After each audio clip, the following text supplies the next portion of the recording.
ఏపీలో ఉచిత ఇసుక విధానానికి సీఎం చంద్రబాబు ఆమోదం తెలిపారు. ఈ నెల 8 నుంచి ఏపీలో ఉచిత ఇసుక విధానం అమలు చేయాలని మంత్రి కొల్లు రవీంద్రను సీఎం చంద్రబాబు ఆదేశించారు. కలెక్టర్ల అధ్యక్షతన కమిటీ ఆధ్వర్యంలో రవాణా ఛార్జీలు నిర్ణయించనున్నారు.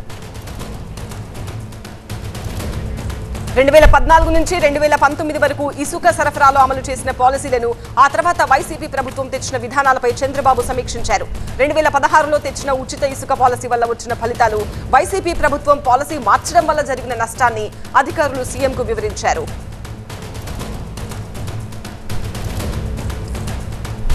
కన్స్ట్రక్షన్ యాక్టివిటీ గత 5 సంవత్సరాలు పూర్తిగా నిర్వీర్యం అయిపోయింది, భ్రష్టు పట్టిపోయింది. ఆదాయంగా మరి పేదవాళ్ళని దోచుకున్నటువంటి రంగం ఏదైనా ఉందంటే ఈ స్టాండ్ వల్లే ఇది పెద్ద ఎత్తున జరిగింది. అలాంటి పరిస్థితి మళ్ళీ రాకుండా ఉండాలి. ప్రతి ఒక్కరికి ఇన్ టైం అవైలబిలిటీ కూడా ఎక్కడ కూడా లేదు అనేది లేకుండా ప్రతి ఒక్కరికి అందించాలి. కన్స్ట్రక్షన్ యాక్టివిటీ నిరంతరాయంగా ఈ రాష్ట్రంలో జరగాలనేది మరి ముఖ్యమంత్రి గారి యొక్క ఆలోచన. టీవీ9 ప్రతినిధి క్రాంతి మరింత సమాచారం అందిస్తారు. క్రాంతి, ఏపీలో ఉచిత ఇసుక విధానం హైలైట్స్ ఏంటి? సీఎం ఆమోద ముద్రతో ఈ నెల 8 నుంచి ఉచిత ఇసుక విధానం అమల్లోకి రానుంది. దానికి సంబంధించినటువంటి విధి విధానాలను రూపొందించాలని ఇప్పటికే సీఎం అధికారులకు ఆదేశించడం జరిగింది. ఆ నేపథ్యంలో దీనికి సంబంధించి పూర్తి స్థాయిలో ఏదైతే ఇసుక రీచులకు సంబంధించి కానీ, స్టాక్ పాయింట్స్ దగ్గర కానీ, డంప్ యార్డ్ల దగ్గర కానీ ఎంత ఇసుక ఉంది అనే దానికి సంబంధించి కూడా పూర్తి స్థాయి డేటాను ఇప్పటికే అధికారులు సేకరించి ఉన్నారు. దీనికి సంబంధించి రాబోయేటటువంటి 3 నెలల్లో వర్షాల నేపథ్యంలో వెంటనే దీనికి సంబంధించినటువంటి పనులు కనుక ప్రారంభించకపోతే ఇసుకకు సంబంధించి సమస్య ఏర్పడుతున్నటువంటి నేపథ్యంలో దాన్ని పూర్తి స్థాయిలో అధికారులు వెంటనే ఇసుకను అందరికీ కూడా ఉచితంగా అందుబాటులో ఉంచేందుకు కావాల్సినటువంటి ఏర్పాట్లను వెంటనే పూర్తి చేసి త్వరలో ఈ యొక్క విధానాన్ని ప్రజలకు అందుబాటులోకి తీసుకురావాలని కూడా ఆదేశాలు ఇచ్చినటువంటి నేపథ్యంలో దానికి సంబంధించినటువంటి స్క్రూటినీ అయితే ఇప్పటికే మొదలుపెట్టారు అధికారులు. దీనికి సంబంధించినటువంటి అంశాలకు సంబంధించి కొద్దిసేపటి క్రితమే మంత్రి కొల్లు రవీంద్ర కూడా మాట్లాడుతూ ఏదైతే ప్రజలకు చేరువలో ఉండేలాగా నిర్మాణ రంగం పైన గత ప్రభుత్వ హయాంలో పూర్తి స్థాయిలో ఎఫెక్ట్ పడింది. పూర్తి స్థాయిలో కార్మిక రంగంతో పాటు నిర్మాణ రంగం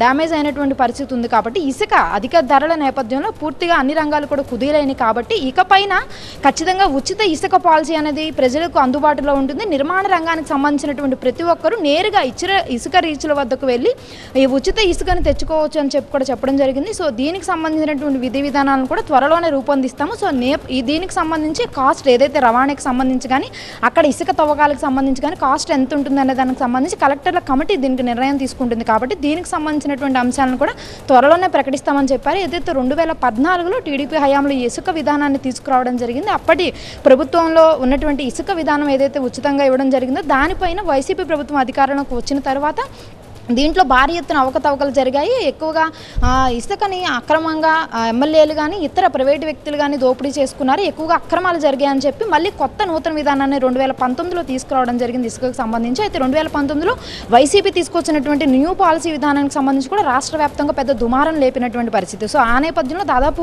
ఒక 7 నెలల పాటు ఇసుక అమ్మకాలు ఎక్కడెక్కడ ఆగిపోయినాయి. దానికి సంబంధించి కూడా ఏదైతే నిర్మాణ రంగం కానీ, కార్మికులు కానీ తీవ్రమైనటువంటి అవస్థలు పడేటువంటి పరిస్థితి కూడా చూశారు. సో రేట్లు పెరిగిపోవడం కానీ, ప్రైవేటు వ్యక్తులకు కానీ, ప్రైవేటు ఏజెన్సీలకు కానీ ఇచ్చి కేవలం వైసీపీకి అనుకూలంగా ఉన్నటువంటి వాళ్ళకు మాత్రమే ఈ యొక్క ఇసుక రవాణాకు సంబంధించి ఇవ్వడం జరిగింది. కాబట్టి అవకతవకలు భారీ ఎత్తున జరిగాయని చెప్పి కూడా అప్పట్లోనే టీడీపీ ఆరోపణ చేస్తూ వచ్చింది. ఎన్నికలకు ముందు కూడా టీడీపీ ఈసారి అధికారంలోకి వస్తే కనుక వచ్చిన వెంటనే ఇసుక పాలసీ విధానాన్ని మేము తీసుకొస్తామని చెప్పి కూడా హామీ ఇవ్వడం జరిగింది. ఆ నేపథ్యంలోనే ఇప్పుడు అధికారంలోకి వచ్చిన వెంటనే దీనికి సంబంధించి సీఎం సమీక్షా సమావేశం నిర్వహించారు. మొత్తం ఎంత డేటా ఉంది అనే దానికి సంబంధించి కూడా పూర్తి సమాచారం తీసుకున్నారు. ఇప్పటి వరకు కూడా 40 లక్షల టన్నుల ఇసుక ఉందని కూడా అంచనా వేస్తున్నారు. రాబోయే రోజుల్లో ఈ 3 నెలల పాటు దాదాపు 1 కోటి టన్నులకు పైగా ఇసుక అవసరం ఉంటుంది. కాబట్టి ఈ 3 నెలల పాటు వర్షాలు పడతాయి. కాబట్టి ఎక్కడా కూడా ఇసుక తవ్వకాలకు అడ్డంకి లేకుండా ముందస్తుగానే అన్ని చర్యలు చేపట్టాలి.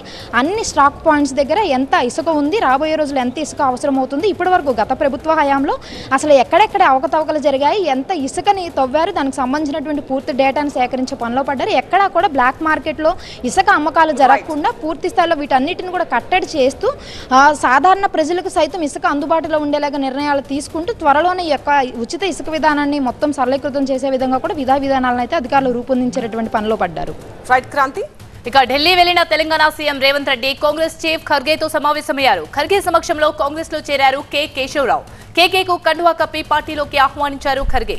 మరోవైపు మంత్రివర్గ విస్తరణ, కొత్త పీసీసీ చీఫ్ ఎంపికపైన పార్టీలో పెద్దలతో చర్చిస్తారు సీఎం రేవంత్ రెడ్డి.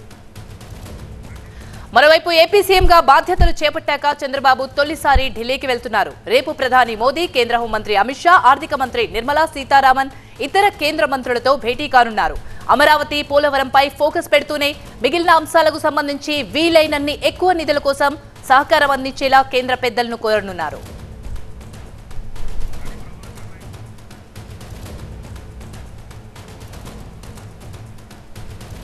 ఇదే అంశానికి సంబంధించి మరింత సమాచారాన్ని మా ప్రతినిధి ప్రభాకర్ అందిస్తారు. Prabhakar, both CM set Delhi. Already ఒక సీఎం వెళ్ళిపోయారు, తెలంగాణ సీఎం. ఇప్పుడు నెక్స్ట్ ఏపీ సీఎం కూడా వెళ్ళబోతున్నారు. ఇద్దరి పర్పస్ వేరైనా ఢిల్లీ బాట పట్టారు. ఇద్దరు కూడా ముఖ్యమైన అంశాలపై చర్చించబోతున్నట్టు తెలుస్తుంది. ఫస్ట్ తెలంగాణ విషయానికి వస్తే మంత్రివర్గ విస్తరణ, పీసీసీ అధ్యక్షుడు ఎవరైనా క్లారిటీ రాబోతుందా? నెక్స్ట్ ఆంధ్రప్రదేశ్ విషయానికి వస్తే పోలవరం, అలాగే అమరావతితో పాటు ప్రత్యేక హోదా అంశం కూడా ఏదైనా దానిపైన డీటెయిల్స్ అడిగే సమాచారం ఏదైనా ఉందా? పూర్తి అప్డేట్స్ ఏంటి?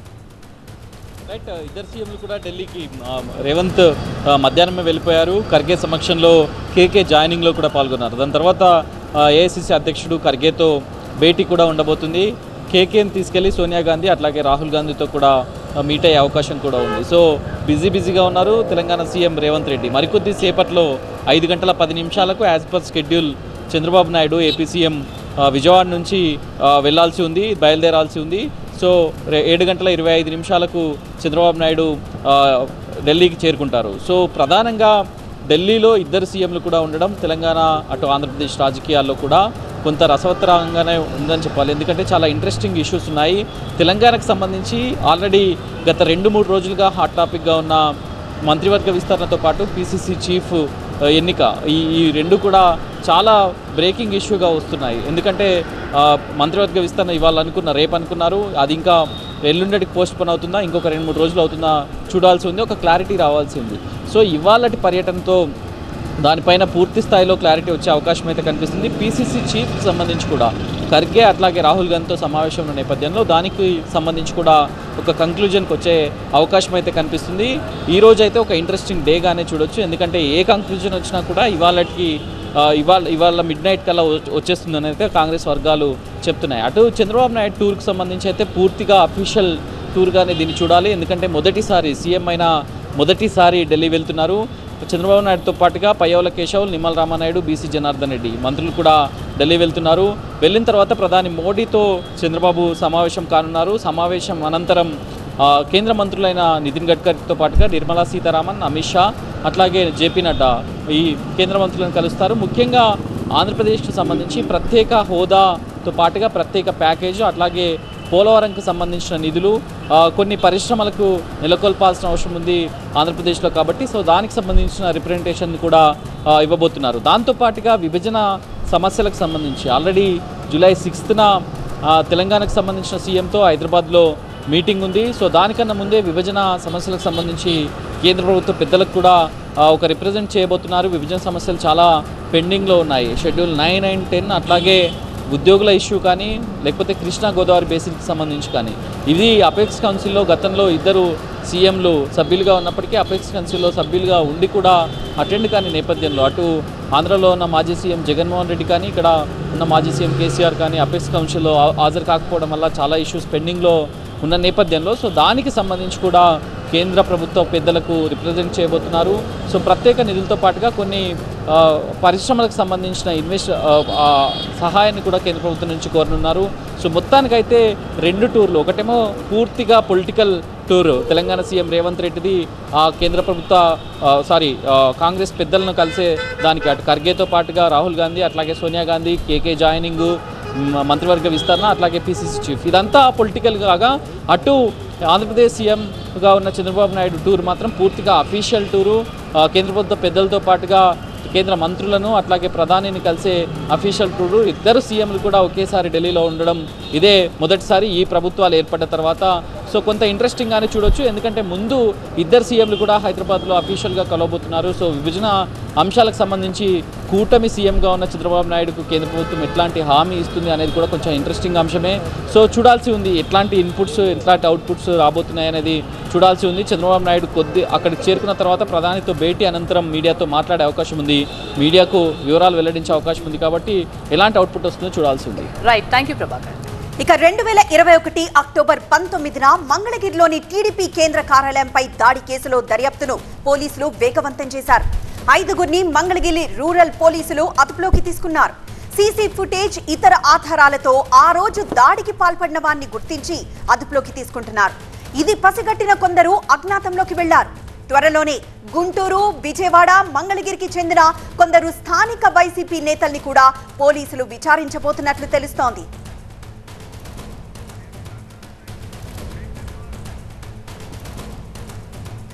మరింత సమాచారం మా ప్రతినిధి నాగరాజ్ అందిస్తారు. నాగరాజ్, కొంతమంది స్థానిక వైసీపీ నేతల్ని విచారించబోతున్నట్లు తెలుస్తోంది. సో కేంద్ర కార్యాలయంపై దాడి కేసులో వీళ్ళకి ఎలాంటి సంబంధం ఉంది? ఇప్పటికే దాదాపుగా 5గురు గుంటూరుకు సంబంధించిన 5గురు వైసీపీ నేతల్ని పోలీసులు అయితే అదుపులోకి తీసుకున్నారు. అదుపులోకి తీసుకొని వారిని విచారిస్తూ ఉన్నారు. ప్రధానంగా టీడీపీ కార్యాలయం మీద జరిగిన దాడి వెనుక ఎవరున్నారు, ఎవరు చెప్తే దాడి చేశారు, ఇంకా ఎవరెవరు ఈ దాడిలో పాల్గొన్నారు అన్న అంశాల మీద పోలీసులు ఇప్పటికే అదుపులో తీసుకున్న వారి దగ్గర నుంచి కూడా సమాచారం రాబడుతున్నట్లుగా తెలుస్తుంది. అయితే కొద్దిసేపటి క్రితం వైసీపీ నేత అంబటి రాంబాబు కూడా మంగళగిరి పోలీస్ స్టేషన్కి వెళ్ళి ఎవరెవరిని అదుపులో తీసుకున్నారు, ఎందుకు అదుపులో తీసుకున్నారని అక్కడ స్థానిక పోలీసులను ప్రశ్నించడం జరిగింది. అయితే ప్రధానంగా టీడీపీ కార్యాలయంలో దాడి చేసినందుకే 5గురు కార్యకర్తలని నేతలను అదుపులోకి తీసుకున్నామని పోలీసులు అంబటి రాంబాబుకు చెప్పడం జరిగింది. ప్రధానంగా వీరందరినీ కూడా ఎవరైతే దాడిలో పాల్గొన్నారో వారందరినీ కూడా సీసీ కెమెరాల ద్వారా విజువల్స్లో ఇప్పటికే గుర్తించడం జరిగింది. కొంతమందిని అదుపులో తీసుకున్నారు. 3 ప్రాంతాలకు సంబంధించిన కార్యకర్తలు ఆ రోజు దాడిలో పాల్గొన్నట్లుగా కూడా మొదటి నుంచి కూడా భావిస్తూ ఉన్నారు. విజయవాడకు సంబంధించిన కొంతమంది కార్యకర్తలు, అదేవిధంగా మంగళగిరి, తాడేపల్లి పరిసర ప్రాంతాలకు సంబంధించిన కార్యకర్తలతో పాటు గుంటూరుకు సంబంధించిన నేతలు, కార్యకర్తలు కూడా ఈ దాడిలో ఉన్నారని మొదటి నుంచి కూడా టీడీపీ నేతలంతా కూడా చెప్తూ వస్తున్నారు. ఇందులో భాగంగానే గుంటూరుకు సంబంధించిన 5గురు నేతలు, అంటే గతంలో జిల్లా గ్రంథాలయ సంస్థ చైర్మన్గా చేసిన బత్తుల దేవానంద్తో పాటు కార్పొరేటర్ వెంకటరెడ్డి, అదేవిధంగా కాజా మొయిద్దీన్, మస్తాన్ వలి, గిరిరాము 5గురిని మాత్రం రాత్రి అదుపులోకి తీసుకొని వాళ్ళని ప్రశ్నించారు. అయితే మరి కొద్దిసేపట్లో వారిని కోర్టు ముందు ఉంచే అవకాశం కనిపిస్తుంది, జడ్జి ముందు ప్రవేశపెట్టనున్నారు. ఆ తర్వాత మిగతా వాళ్ళందరినీ కూడా గుర్తించే అవకాశాలు ఉన్నాయి. ఎందుకంటే సీసీ కెమెరా విజువల్స్ ఉన్నాయి. పోలీసులు ఇప్పటికే వెళ్ళి స్పష్టంగా కేంద్ర కార్యాలయం నుంచి ఆ విజువల్స్ అన్నింటిని కూడా సేకరించి ఆ విజువల్స్లో ఉన్న వారందరినీ కూడా గుర్తుపడుతున్నారు. గుర్తుపట్టే వ్యక్తులే ఎక్కువ మంది ఉన్నారు. ప్రధానంగా గుంటూరుకు సంబంధించి వైసీపీ విద్యార్థి విభాగం అధినేతగా ఉన్న, అప్పుడు అధ్యక్షుడిగా ఉన్న చైతన్య కూడా ఈ దాడిలో పాల్గొన్నట్లుగా పోలీసులు గుర్తించారు. అయితే ప్రస్తుతం చైతన్య అజ్ఞాతంలోకి వెళ్లారు. చైతన్యతో పాటు మరికొంతమంది కార్పొరేటర్లకు సంబంధించిన భర్తలు కూడా ఈ దాడిలో పాల్గొన్నట్లు పోలీసులు భావిస్తున్నారు. వారందరినీ కూడా అదుపులోకి తీసుకోవాల్సి ఉంది. అయితే కొంతమంది నేతలు ఇప్పటికే అజ్ఞాతంలోకి వెళ్ళిపోయారు. మరొక వైపు తాడేపల్లి, మంగళగిరి పరిసర ప్రాంతాల్లో అప్పటి మాజీ ఎమ్మెల్యే ఆర్కే ఉన్నారు. ఆర్కేకి సంబంధించిన కొంతమంది అనుచరులు కూడా ఈ దాడిలో పాల్గొన్నట్లు మొదటి నుంచి కూడా అటు టీడీపీ కార్యకర్తలు చెప్తున్నారు, పోలీసులు కూడా భావిస్తున్నారు. వారందరినీ కూడా గుర్తించాల్సి ఉంది. గుర్తించిన తర్వాత వారిని కూడా అదుపులోకి తీసుకొని అరెస్ట్ చేసే అవకాశాలు కనిపిస్తున్నాయి. ప్రధానంగా మరొకవైపు విజయవాడకు సంబంధించిన యువనేత అవినాష్ రెడ్డి అనుచరులు కూడా అవినాష్ సంబంధించి కొంతమంది ఈ దాడిలో పాల్గొన్నట్టుగా కూడా గుర్తించారు. వారిని కూడా అదుపులోకి తీసుకొని అరెస్ట్ చేసే అవకాశాలు ఉన్నాయని చెప్పేసి మంగళగిరి పోలీసులు చెప్తున్నారు. మొత్తం మీద ఈ దాడిలో ఎవరెవరైతే పాల్గొన్నారో వారందరినీ ఖచ్చితంగా అరెస్ట్ చేస్తారు అనేది టీడీపీ నేతలు చెప్తున్నారు. అదేవిధంగా పోలీసుల దర్యాప్తు కూడా కొనసాగుతుంది. ఆధారాల ప్రకారంగా దాడిలో పాల్గొన్న వారందరినీ ఖచ్చితంగా పోలీసులు ఈ వారం రోజుల్లోనే అరెస్ట్ చేసి జడ్జి ముందు ప్రవేశపెట్టే అవకాశాలు స్పష్టంగా కనిపిస్తున్నాయి. ఎస్ నాగరాజ్. ఇక Karimnagar ZP CEO versus MLA Kaushik Reddy నిన్న జెడ్పీ సమావేశంలో జరిగిన రచ్చపై పరస్పరం పోలీసులకు ఫిర్యాదు చేసుకున్నారు. జెడ్పీ సమావేశంలో కలెక్టర్ ని అడ్డుకున్నారని హుజురాబాద్ ఎమ్మెల్యే పాడి కౌశిక్ రెడ్డిపై జెడ్పీ సీఈఓ ఫిర్యాదు చేశారు. విధులకు ఆటంకం కలిగించారని పోలీసులు కేసు కూడా నమోదు చేశారు. బిఎన్ఎస్ చట్టం అమల్లోకి వచ్చిన రెండో రోజే ఎమ్మెల్యేపై ఈ కేసు నమోదైంది. అయితే కరీంనగర్ సిపిని కలిసిన ఎమ్మెల్యే కౌశిక్ రెడ్డి జెడ్పీ సమావేశంలో తన హక్కులకు భంగం కలిగించారని జెడ్పీ సీఈఓపై ఫిర్యాదు చేశారు.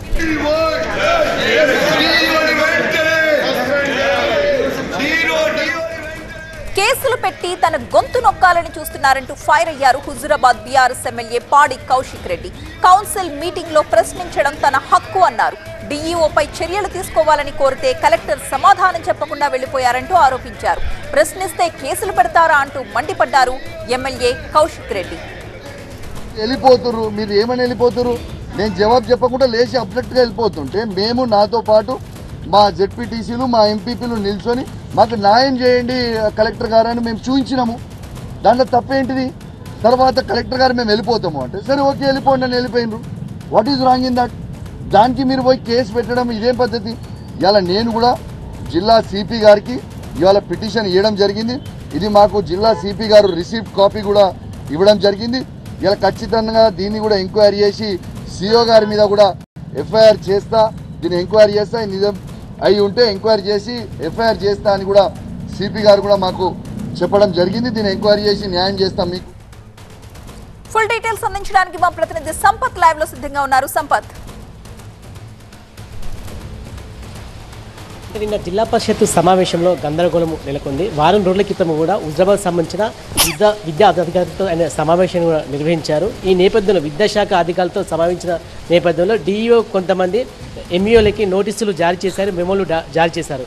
ఇదే అంశాన్ని కూడా జడ్పీ సమావేశంలో ప్రస్తావించారు. ఎందుకంటే నేను ఎమ్మెల్యే ప్రోటోకాల్ ప్రకారము వారితో నేను సమావేశం నిర్వహించాను, ఏ విధంగా వారికి నోటీసులు ఇస్తారంటూ కూడా గందరగోళం చేశారు అక్కడ కౌశిక్ రెడ్డి. తర్వాత ఇదే విధంగా అక్కడ ఉన్న స్థానిక జడ్పీటీసీ చిగురుమాడి జడ్పీటీసీ రవీందర్తో కూడా వాగ్వాదానికి దిగాడు. అంతేకాకుండా అక్కడ బైఠాయించడం జరిగింది. దీంతో సుమారుగా 2 గంటల పాటు కూడా జడిపియాల్లో గందరగోళ పరిస్థితి నెలకొన్నాయి. ఈ నేపథ్యంలో అక్కడ ఉన్న పోలీసులు ఇతర అధికారులు కూడా సంధానించే ప్రయత్నం చేశారు. దీంతో అక్కడి నుంచి జిల్లా కలెక్టర్ వెళ్ళిపోవడం జరిగింది. సాయంత్రం 6 గంటల తర్వాత జడిపి సీఈఓ శ్రీనివాస్ కూడా లిఖితపూర్వకంగా కరీంనగర్ 1 టౌన్ పోలీసులకు ఫిర్యాదు చేయడం జరిగింది. ఫిర్యాదు చేసిన వెంటనే కౌశిక్ రెడ్డి పైన 3 సెక్షన్ల పైన కూడా కేసు నమోదు చేసి దర్యాప్తు చేశారు. దీంతో విషయం తెలిసిన వెంటనే కౌశిక్ రెడ్డి అధికారుల తీరుపైన ఆగ్రహాన్ని కూడా వ్యక్తం చేశారు. తన హక్కులకు భంగం కలిగించారు, ప్రోటోకాల్ పూర్తిగా ఉల్లంఘించారు. ఖచ్చితంగా నేను అసెంబ్లీలో ఈ అంశాన్ని ప్రస్తావిస్తుంటూ కూడా ఈరోజు ఇంతకుముందే కూడా సిపిని కలిసి ఖచ్చితంగా శ్రీనివాస్ పైన చర్యలు తీసుకోవాలి. దీని వెనుక అంతా కూడా మంత్రి పొన్నం ప్రభాకర్ హస్తం ఉంది, అధికారులు కూడా కావాలని చెప్పి పొన్నం ప్రభాకర్ ప్రోత్సహించిన నేపథ్యంలో తమపైన అక్రమ కేసులు పెట్టారంటూ కూడా కౌశిక్ ఆగ్రహాన్ని కూడా వ్యక్తం చేశారు. సిపికి లిఖితపూర్వకంగా ఫిర్యాదు చేశారు. ఖచ్చితంగా జడ్పీ సీఎం మీద కూడా శ్రీనివాస్ పైన చర్యలు తీసుకోవాలి, ఆయన పైన కేసు నమోదు చేయాలి. అంతేకాకుండా జడ్పీ చైర్పర్సన్ విజయ్కు తెలియకుండా ఏ విధంగా శ్రీనివాస్ లిఖితపూర్వకంగా ఫిర్యాదు చేస్తారంటూ కూడా నా అభ్యంతరంగా వ్యక్తం చేశారు. ప్రస్తుతానికి ఇక్కడ ZP CEO Srinivas versus Kaushik Reddy అయినప్పుడు కొంత రాజకీయ పరిణామాలు చాలా వేగంగా మారిపోతుంది. ఇక్కడ పొన్నం ప్రభాకర్ వర్సెస్ కౌశిక్ రెడ్డి మధ్య ఒక వివాదం అయితే నెలకొంది. కౌశిక్ రెడ్డి కావాలని చెప్పేసి కూడా ఈ విధంగా ప్రవర్తిస్తుందని చెప్పేసి కూడా ముఖ్యంగా కాంగ్రెస్ నేతలు అయితే చెప్తున్నారు. ఖచ్చితంగా ఈ ఇష్యూని మరింత ముందుకు తీసుకెళ్తాను, డిఈఓ పైన సస్పెండ్ చేయాలి, అదేవిధంగా సీఈఓ పైన క్రిమినల్ కేసు నమోదు చేసేంత వరకు కూడా తన ఉద్యమం ఆగదని కూడా ఇక్కడ కౌశిక్ రెడ్డి స్పష్టం చేశారు. ఈరోజు ఆయనకు మద్దతుగా మాజీ మంత్రి గంగుల కమలాకర్ కూడా సిపిని కలిశారు.